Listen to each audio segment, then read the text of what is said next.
Charlie Kaufman es de mis realizadores favoritos, tanto como guionista como, sí, también lo banco como director y me encantó, pienso en el final. Y creo que una de las primeras películas que vi de él, si no fue la primera, fue QUIERES SER JOHN MALKOVICH y me voló por completo la cabeza. Por eso cuando hablé con KK Barrett no podía perder la oportunidad. Él fue el diseñador de producción de esta película y me recordó cómo fue trabajar en esta producción de Spike Jonze, que tiene alguna conexión con Instagram y el consumo de redes sociales. Todo esto lo van a ver en este informe sobre QUIERES SER JOHN MALKOVICH. We now return to Mira Akien and Contre with our latest interview. Not to say that this movie had a lot of money, but it had bigger ideas, and it had it wasn't coming from any genre that anybody had ever. Yeah. And so in that way, it's very exciting. You get a bit spoiled when that's your first big movie out of the box. There's a tiny door in my office, Maxine, and it takes you inside John Malkovich.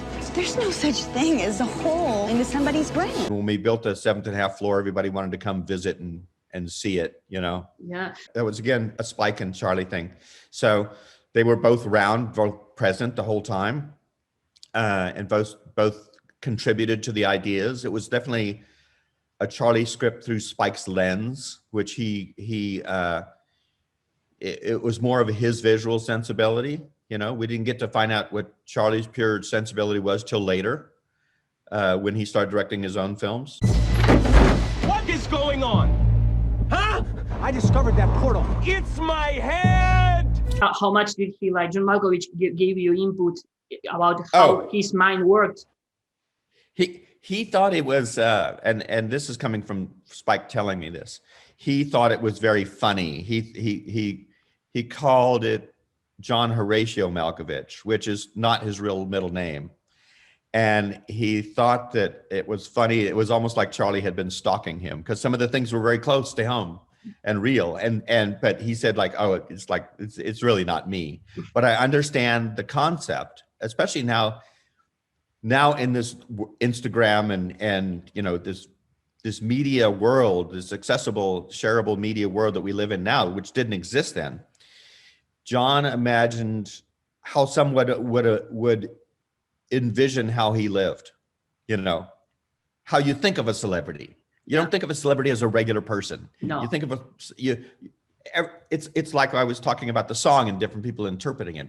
Everybody's going to think of something different. Yeah. And he got a kick out of that. And he really enjoyed that. Malkovich, Malkovich, Malkovich, Malkovich, Malkovich, Malkovich, Malkovich, Malkovich. And he enjoyed, the more we made fun of him, the more he liked it. Yeah. He wasn't precious about himself. He has no ego in that direction.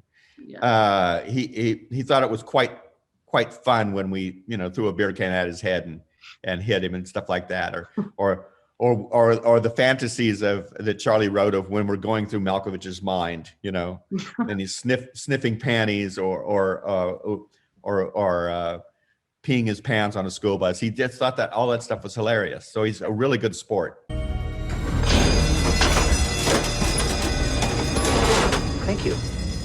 Welcome to the 7 and a half floor of the Merton Plummer Building. It comes from the script. It was written as, you know, he finds a small door behind a filing cabinet, and then he goes into and that the building was, you know, shortened because of the owner's small wife. It was designed like that. But it was Spike's idea to the script said everything was 3/4 size, and it was Spike's idea that said to just like shorten it and make it more styled in the 80s and left over till the 90s. We shot it in 95 or 96.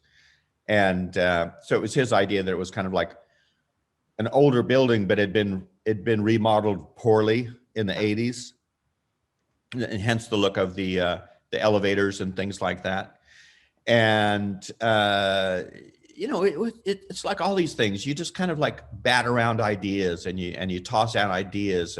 The written word sometimes in the script is very descriptive, and then sometimes it leaves a lot to interpretation. Yeah. And then sometimes when certain things are descriptive and other things aren't, you got to make sure that they all belong together in the same world. Yeah. And so it's just a lot of fun. You just like, you sit down and you say, look, well, tell me what you think his apartment looks like.